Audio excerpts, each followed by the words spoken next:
There is a little event here today. It's called Lapathon, running through mental health, and I'm gonna try to run a few laps and tell about burnout. This is lap number 1, and I just joined this race and I feel like a freaking Instagram influencer filming myself. This is the 4th lap. The sun is shining really bright. So yeah, I want to start with how it all started for me. 2020, I think life was different for all of us, and I found myself in home office sitting when Corona started. I thought, this is bullshit. I'll handle this situation, no problem at all. But then, the more time passed and the more time I spent isolated from everybody else, I realized how the thoughts changed. Perspective kind of became darker. Things turned more negative, and it was just a downward spiral from there.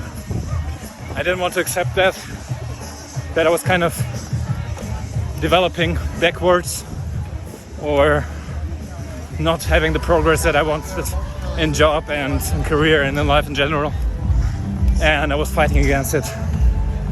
And from there it was a steep way downhill. Lap number 7, and I realized that everybody else except of me has better stamina.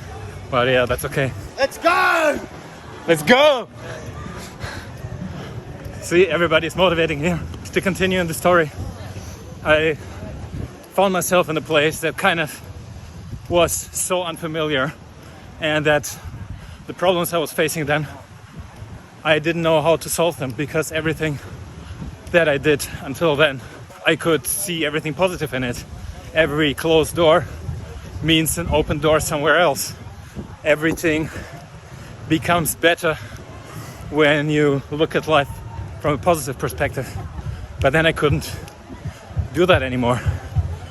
I went to a few doctors, find a reason why I'm down, find it on the level of my body, and they said, no, it's fine, you should do a little bit more workout. But I was like, no, I feel like something is wrong with me.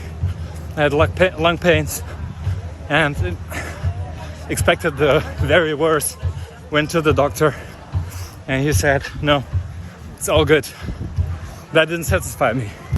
Lap number 8, we didn't get much further.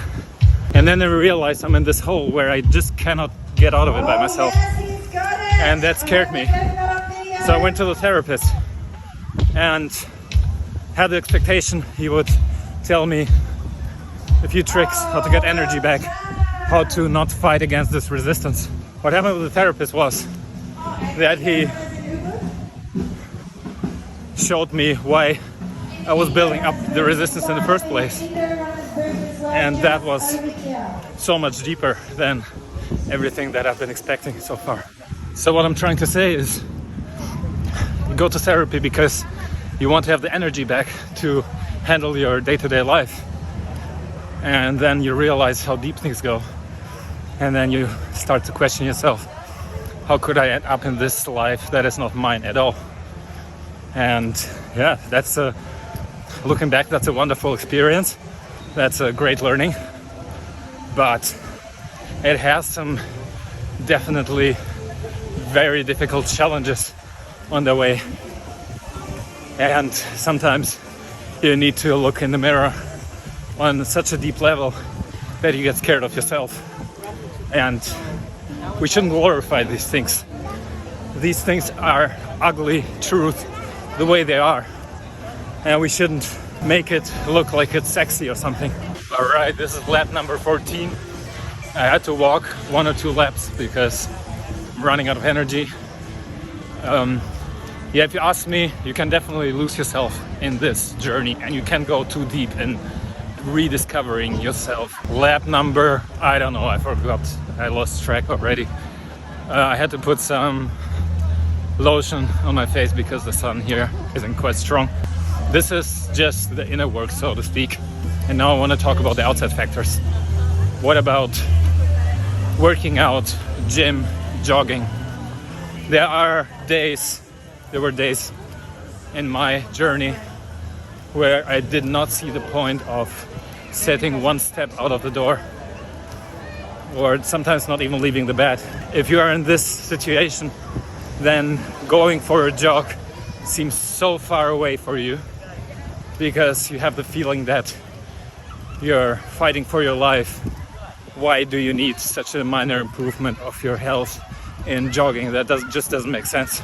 That is a lie that our brain, our mind, depression, whatever, tells us. And as soon as you're able to do something, it's definitely beneficial for your health to go jogging, to do a workout. That was one of the first things I've done. As soon as I could leave the door, I would get up in the morning, start jogging in front of my house at a little park back then. And that was definitely good for me. But then after the jog, I came back home and basically collapsed on the couch and was out of energy again. Now let's talk about therapy. It is very important that you have a therapist that you can trust and you can open up with.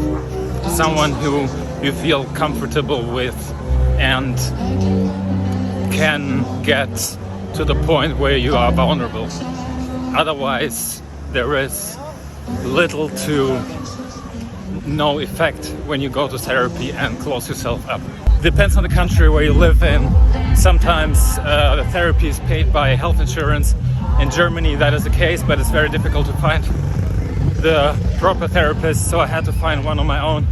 I had to pay it myself. I don't regret that investment. That was definitely the right decision, and I had someone who I could trust and who I had the feeling that he understood me. And this is one of the crucial things. There are therapists out there that just see the money behind it. There are therapists out there that just wants to subscribe you pills and therapy you for the next 10 years. I've heard many stories, many things, and it's definitely a factor that we have to be careful of. For me, therapy was definitely beneficial. Otherwise, I don't know where I would be right now. So yeah, that's my take on this. When it comes to taking pills, antidepressants, I have a very strict policy on myself that I said to myself that I will not take pills because I wanted to find the reasons. I wanted to understand what happened, because I had a mind gap of 1.5 years. I just couldn't understand what turned me from a happy guy to a guy who couldn't leave his bed anymore for weeks and months. And the answers for that was way more important for me than just to feel better. But that is just my take on it. Some people say antidepressants help them out really well and help them to solve the issues. Some people say it takes off the edge, the necessary pain sort of that you have to face to solve your issues that you're having. So I'm not a therapist and I will not say what's good and what's not. That is just my experience. Now, when it comes to support from family and friends, my therapist gave me a very good advice that I ignored for way too long. Do not explain yourself to everybody. And when you're doing this journey, define people who you're doing this journey with.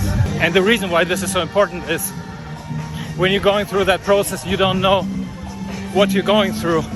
And when you try to explain yourself to the outside world, it seems like you're justifying the depression, and you will face a lot of misunderstandings. You will face a lot of people who just cannot comprehend what you're talking about, and you will feel weaker through that and strengthen the depression because of that. I made that mistake and I know now better.